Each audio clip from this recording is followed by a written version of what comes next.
सुप्रभातम सुप्रभातम सुप्रभातम। आज की ताजा खबर में आप सभी का बहुत बहुत बहुत स्वागत है। वर्ल्ड इकोनॉमी के साथ ही इस एपिसोड की शुरुआत आज हम यहाँ पे करने वाले। तो वर्ल्ड इकोनॉमी में यूएस के 10 ईयर जिसे यील्ड की अगर हम बात करते हैं यहाँ अभी, so that particular yield is at around 4.48%। सो थोड़ी ये यील्ड कम आई है, that's a positive sign. India की अगर 10 ईयर जिसे की हम बात करेंगे, so that yield is still at 6.74%। Brent crude oil के प्राइसेस अगर हम देखते हैं तो अराउंड $75 पर बैरल के नजदीक ये प्राइसेस चल रहे हैं। और यूएस डॉलर और इंडियन रुपी का अगर इक्वेशन हम देखते हैं, so that particular number $1 is equal to ₹86.83। तो ये ओवरऑल स्टैट्स है। अब वर्ल्ड इकोनॉमी में यूएस इकोनॉमी के बारे में बात करते हैं, जिसमें ट्रम्प टैरिफ्स के बारे में बात करेंगे। सो ट्रम्प के जो टैरिफ्स है वो सिर्फ वर्ल्ड ट्रेड में टेंशंस क्रिएट नहीं कर रहे, बट इवन अमेरिकन बिजनेसेस में भी काफी ज्यादा स्केयर इसने पैदा कर दिया है। और इसका इंपैक्ट एग्जैक्टली मर्जर और एक्विजिशन एक्टिविटी पे कैसे हुआ है ये समझते हैं। तो यूएस में जो मर्जर एंड एक्विजिशन की एक्टिविटी हुई है in the month of January, it has gone down by 30% compare to last year. So 873 deals यहां पे हुए हैं। वैल्यू के पॉइंट डील वैल्यूज के पॉइंट ऑफ व्यू से अगर हम बात करते हैं, so that particular number has gone down by 18% and it is hitting the lowest level since 2015। तो ये जो स्केयर है ना टैरिफ का, वो लोकल बिजनेसेस में भी काफी ज्यादा चल रहा है, बिकॉज अल्टीमेटली बहुत सारी चीजें बाहर से प्रोक्योर की जाती है। सो ये जो बिजनेस अनसर्टेनिटी है due to Trump's tariffs and economic policies, it has actually caused a drop in deal making. So businesses के कंसर्न्स क्या क्या है ओवर दीज टैरिफ्स। तो ऑटोमोबाइल इंडस्ट्री की अगर हम बात करते हैं तो फोर्ड के जो सीईओ है उन्होंने बोला है कि these tariffs are adding a lot of cost and chaos also. Manufacturing sector में स्पेसिफिकली स्टील एंड एल्यूमिनियम पे जो टैरिफ्स लाए हैं, इसने बहुत सारी चीजें डिफिकल्ट की है ऑटोमोबाइल इंडस्ट्री की। अगर हम बात करते हैं इन्वेस्टमेंट फर्म्स के बारे में बात करेंगे, तो सिटाडेल फर्म ने ये वार्न किया है कि टैरिफ्स में force countries to seek new trade alliances, that is not going to be very positive for US businesses. Banking sector की अगर हम बात करते हैं तो गोल्डमैन सैक के जो सीईओ है उन्होंने ट्रेड में, एनर्जी एंड टैक्स पॉलिसीज में अनसर्टेनिटी यहां से आगे बोली है। Small businesses are going to struggle a lot, specifically जो टैरिफ्स मेक्सिको और कनाडा पे लगाए गए हैं, तो उस पे पॉज बटन अभी दबाया गया है। बट अगर ये फिर से एक बार रीइंस्टेट होते हैं, so I think that is going to add a good amount of pressure on the inflation and interest rate hikes. So I think वहां ये सारी चीजें हो सकती है। और business leaders are fearing that कि अमेरिका की जो reliability as a trade partner, वो काफी ज्यादा यहाँ पे रिस्क पे नजर आ रही है। सो देखते हैं, मतलब it's not only other countries but even US businesses are also running scared because of these tariffs. तो इसमें आई थिंक जैसे अभी हमने देखा है कि जब मिस्टर मोदी वहां पे गए थे तो वहां पे एक वर्ड यूज किया मिस्टर ट्रम्प ने, that was reciprocal tariffs. So obviously I think that is going to have a major impact on China हो या कनाडा हो या मेक्सिको हो या इवन इंडिया पे भी उसका एक इम्पैक्ट हो सकता है। WTO and global trade rules के हिसाब से WTO ensures that predictability and fairness in global trade. और bound tariffs, maximum agreed rates जो होते हैं वर्सेस अप्लाइड टैरिफ्स जो एक्चुअल चार्ज रेट्स होते हैं, उस पर ज्यादा फोकस करने की कोशिश डब्ल्यूटीओ की तरफ से हो सकती है। Countries can not exceed bound tariffs without negotiations और डब्ल्यूटीओ अप्रूवल। बट यूएस अलग ही मतलब टशन में चलता है और मिस्टर ट्रम्प तो अलग ही टशन में चलते हैं। So I think violation and dispute mechanism होता है if a country imposes tariffs on WTO limits, above WTO limits, affected nations can file complaints.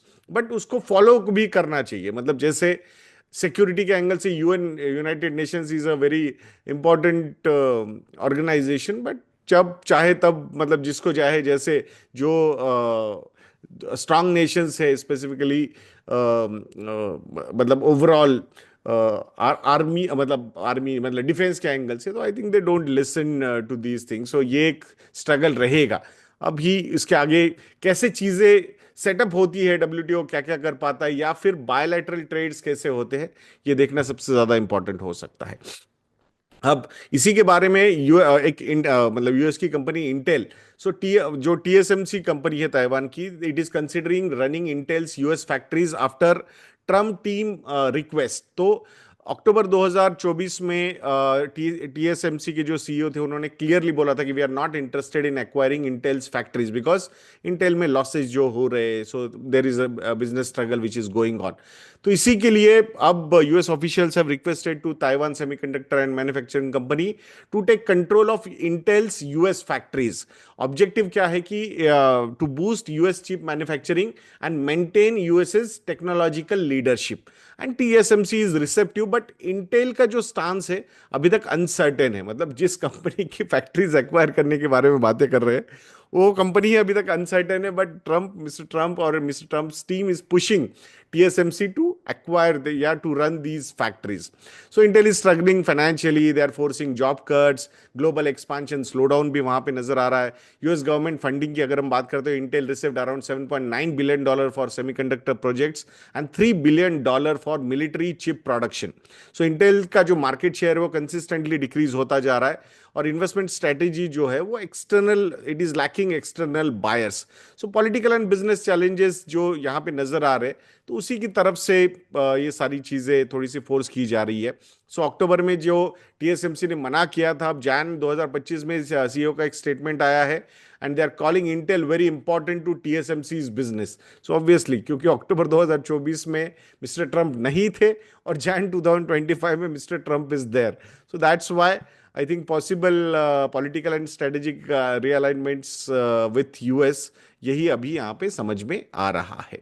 अब इंडियन इकोनॉमी के बारे में बात करेंगे दोस्तों। सो इंडियन इकोनॉमी में कुछ बायलैटरल एग्रीमेंट्स शायद बाय फॉल ऑफ 2025 इंडिया और यूएस के बीच में हो सकते हैं, ऐसा मिस्टर पीयूष गोयल जी का कहना है। जो करंट ट्रेड है हमारा यूएस के साथ, दैट इज अराउंड $190 बिलियन, मतलब 2023 का जो कंफर्म नंबर है हमारे पास, 2024 का confirm calendar year confirm number अभी तक नहीं आया है। सो वो जो नंबर है ट्रेड का डबल, तो they want to double it to almost $500 billion by 2030 and this is expected to boost business confidence and economic ties. So key benefits क्या हो सकते हैं इस एग्रीमेंट के? एक तो reduction of customs duties on traded goods, second, easing norms for trade in services and investments, and enhancing competitive strengths of both the countries. ये इसके की बेनिफिट्स हो सकते हैं। पास ट्रेड डील अटेम्प्ट्स भी हुए थे, एक मिनी ट्रेड डील करने की कोशिश मिस्टर ट्रम्प्स फर्स्ट टेन्योर में हुई थी, जो बाइडन एडमिनिस्ट्रेशन के अंडर कंप्लीटली बंद हो गई। Now new negotiations are happening and new negotiations are reflecting India's global growing global relevance. हम देख सकते हैं कि जो वर्ल्ड लीडर्स को बुलाया गया मिस्टर ट्रम्प ने मिलने के लिए, तो उसमें 4th पोजीशन पे मिस्टर मोदी को बुलाया गया, so that's a positive sign. So India is expanding trade partnerships भी अगर हम देखते हैं, so trade agreement specifically with Australia and UAE, and जो ईएफटीए ब्लॉक है नॉर्वे, स्विट्जरलैंड, आइसलैंड, तो इनके साथ जो हुआ है, so I think all those things are really good कि the way Indian trade expansion happening. So I think our ties are also strengthening with Europe and US. तो US के साथ स्पेसिफिकली अब कैसे होती है बायलैटरल डील, तो ये देखना भी उतना ही इंपॉर्टेंट होगा। टोटल ट्रेड $190 बिलियन का इंडिया का, मर्चेंडाइज एक्सपोर्ट जो है यूएस को that is around $83 billion, import जो है वो अराउंड $40 बिलियन का है। So there is a trade surplus in India's favour which is around $43.65 billion, और सर्विसेज में भी अराउंड $6.47 बिलियन का ट्रेड सरप्लस हमारा है। So and that is what could bother mister Trump, और वो बोल रहे कि भाई अगर आप ट्रेड सरप्लस पे हो तो आप इस तरीके से हमें चार्ज कर रहे हो टैरिफ्स, तो that is not a right thing. तो इसीलिए वो रेसिप्रोकल टैरिफ्स की बात यहां पे कर रहे हैं। देखते हैं। Next news is regarding Japanese firms eye India as part of China Plus One strategy. So post-COVID, Japanese companies are reducing their dependence on China, and India has become a preferred destination under China Plus One strategy. जो और इसके पीछे के reasons क्या, एक तो large domestic market है India का, competitive cost भी इंडिया में काफी अच्छी है, and established business networks is also there. So India overtook China as the top recipient of Japanese FDI in 2023. Few days back I have covered one of the news जिसमें हमने बोला था कि कैसे जापानीज FDI चाइना में कम हो रहा है from $13 billion in 2012 to $3 billion in 2023, और उसी अगर हम 2023 अकेले कैलेंडर ईयर की बात करते हैं तो $6 बिलियन का जापानीज FDI इंडिया में आया है। लास्ट 20 ईयर्स में अराउंड $44 बिलियन बिलियन डॉलर का ओवरऑल इन्वेस्टमेंट एफडीआई इंडिया में आया है from Japan. And merger and acquisition activity भी अगर हम बात करते हैं, सो अराउंड 200 इनबाउंड डील्स हुई है in past decade. Major investments are happening in startups, fintech, deep tech, digital solutions. Japan's Deloitte Venture Support sent an expatriate to Bengaluru for startup collaborations also.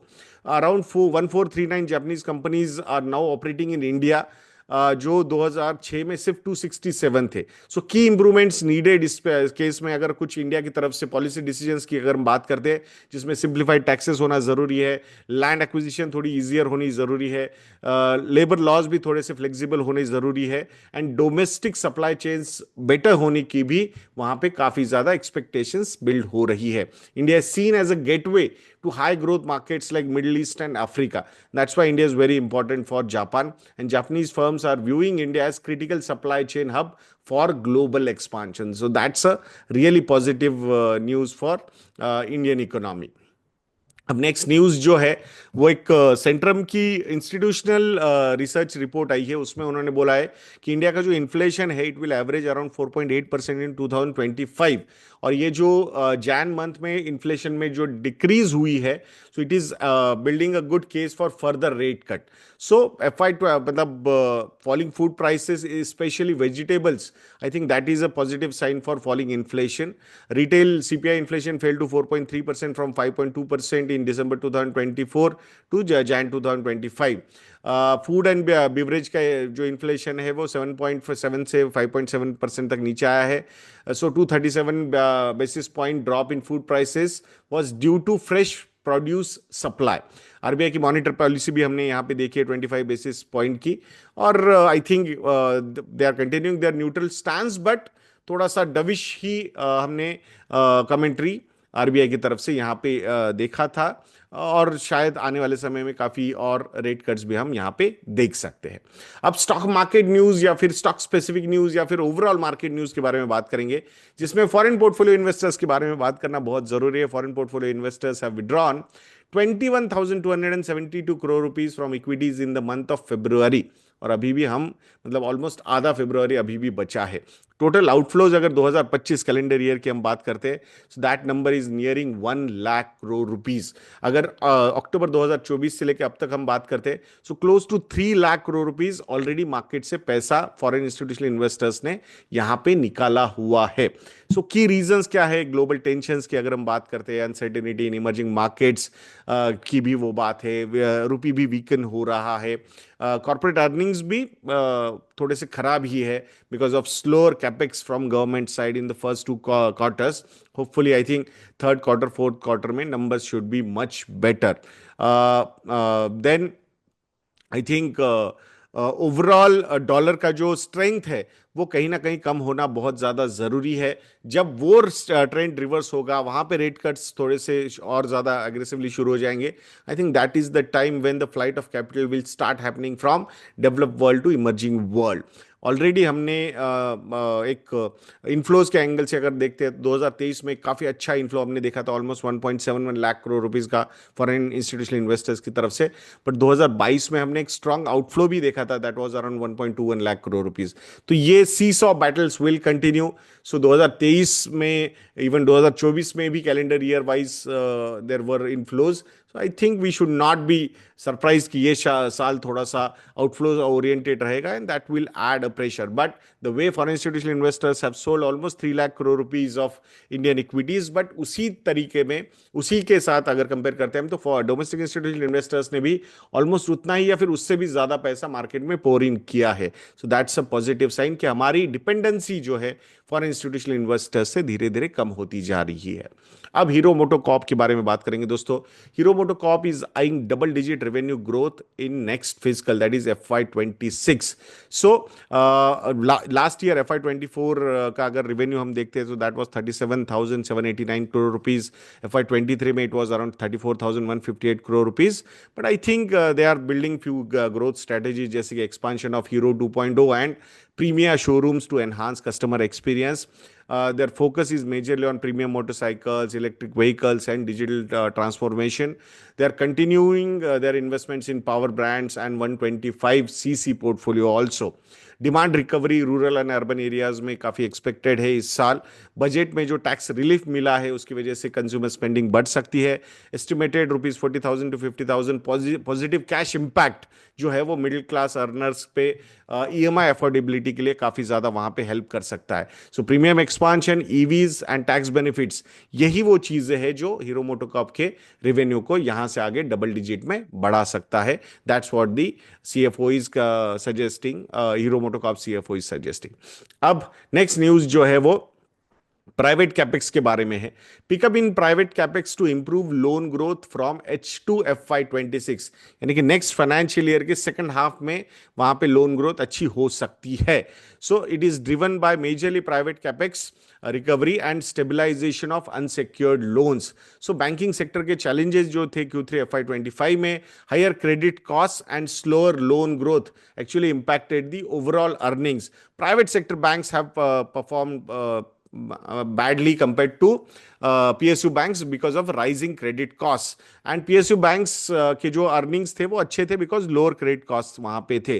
RBI के rate cuts are going to improve the liquidity and better asset quality is expected in large banks. Stress जो ज्यादा दिख रहा है वो small and mid and small banks में ज्यादा दिख रहा है। NIMs are likely to stabilise in coming quarters. Credit cost and micro finance saw higher provisions, और उसी का नतीजा जो था वो प्राइवेट सेक्टर के जो रिजल्ट्स थे वो खराब आए थे। But I think majorly all these risk are priced in these markets. So let's hope that कि नाउ यहां से चीजें और अच्छी होनी चाहिए। Next news is from HPCL. HPCL is planning to invest 50,000 crore rupees to build 10 gigawatts of renewable energy portfolio by 2030. So 50,000 crore रुपए का कैपेक्स HPCL यहाँ पे करने वाला है in renewable energy capacity. So they have launched HPCL Renewable and Green Energy Limited, a subsidiary. They are going to focus on biofuels, renewables, green hydrogen, carbon offsets and alternate energy. Solar और biofuel projects की अगर हम बात करते हैं, they are already setting up solar power plants in Jhansi and Panipat, though the sizes are small 5 megawatts and 6 megawatts, but they have started doing that. They are going to develop first and second generation ethanol plants also and compressed biogas facilities also. अगर EV infrastructure, EV charging infrastructure की हम बात करते हैं, so they are adding new EV charging stations also. In FY24 they have added around 1,773 new EV charging stations. अब total EV charging stations जो है या facilities जो है, they are at 3,603 retail outlets. So that's a positive news. Green hydrogen की भी अगर हम बात करते हैं, so HPCL refineries require captive green hydrogen for operations and large scale in green hydrogen production में investments यहाँ पे HPCL की तरफ से होने वाली है। So I think overall these are very good numbers. Capex में ऐसे numbers दिखना is very important. 50,000 crore over the period of next 5 years. I think that is a good capex from a PSU company. L&T के बारे में बात करें, L&T aims for key role in India's 2047 target of 100 gigawatt of nuclear energy. So they are already planning to play a key role in India's ambitious target of 100 gigawatts. They are already engaged in nuclear plant construction and reactor supply. The discussions are going on with Nuclear Power Corporation of India for Bharat Small Reactors Project. Global अगर nuclear power की global opportunities की बात करते हैं, तो they are already in discussions for nuclear power with global companies and even other economies also. For domestic expansion plans, they are acquiring lands in Kandla and Odisha for future energy projects. They are awaiting for offtake agreements before finalizing the actual investment amounts. Green energy and hydrogen initiatives भी company यहाँ पे ले रही है. They are expanding into green hydrogen and electrolyzer manufacturing. They are also exploring blue ammonia projects either independently or in collaborations with other companies. Thermal power demand को भी वो address कर रहे हैं. They are planning a phased capacity expansion to overcome supply constraints and focus on supply chain stability for smooth project execution. So I think यहाँ ये next मतलब I think काफी evolving डेवलपमेंट्स होने वाले हैं, और उसमें प्राइवेट सेक्टर प्लेयर्स का स्पेसिफिकली कैपेक्स के एंगल से इन्वॉल्व होना is going to be very important. Next news is from BSNL. BSNL is back in profit. In Q3, the profit number is at 262 crore rupees और after 2 decades वो ये profit यहां पे आया है। लास्ट प्रॉफिट जो देखा गया था वो 2007 में देखा गया था। उसके बाद Q3 FY25 में फाइनली 262 करोड़ रुपीस का प्रॉफिट कंपनी को हुआ है। Last year same quarter there was a loss of 1569 crore rupees. Revenue is expected to grow around 20% by FY end. की ग्रोथ ड्राइवर्स क्या है कंपनी के? Aggressive network expansion and 4G roll out acceleration जो company ने किया है। Cost optimisation measures भी company ने लिए हैं। अराउंड 1800 करोड़ की रिडक्शन जो किया इन लॉसेस उसकी वजह से हुए हैं। रेवेन्यू ग्रोथ इन की सेगमेंट्स की अगर हम बात करते हैं, सो मोबिलिटी सर्विसेज में revenue growth is 15% year on year. FTTH and lease line services have grown by 18% and 14% respectively year on year. Future plans क्या है? They want to expand the 4G nationwide with support from TCS consortium. 5G launch is planned post full scale 4G rollout, and 6,000 crore additional government funding approved for 4G expansion. So that's a positive sign. So BSNL and Vodafone Idea are the only carriers without 5G. Jio और Airtel ने already 5G rollouts कर दिए हैं and they are offering 5G driven services also. So I think मतलब एक चीज तो clear हो गई है गवर्नमेंट के साइड से, they do not want डियोपोली, they want कि मतलब एयरटेल और जियो के साथ साथ BSNL और वोडाफोन आइडिया भी यहाँ पे रहने चाहिए। सो रिसेंटली जो टैरिफ हाइक्स किए गए थे फ्रॉम प्राइवेट प्लेयर्स, उसी का नतीजा ये हुआ कि जो ट्रांजिशन हुआ है सब्सक्राइबर्स का from private players to BSNL, so that major reason was tariff hikes. तो वहां पे अच्छे खासे prepaid users have shifted to BSNL and that's why looks like, and plus cost cutting measures भी कंपनी ने काफी अच्छे लिए हैं। तो ये सारे फैक्टर्स वर्कआउट हुए हैं फॉर बेटर प्रॉफिट्स या फिर फाइनली प्रॉफिटेबिलिटी गेन करने में BSNL के लिए। सो आशा करता हूं दोस्तों कि आज का ये एपिसोड भी आपको अच्छा लगा होगा। ऐसे वीडियोस के लिए चैनल पे बने रहिए, वीडियो को लाइक करना, शेयर करना और चैनल को सब्सक्राइब करना बिल्कुल मत भूलना। नेक्स्ट वीडियो में मिलते हैं। जय हिंद।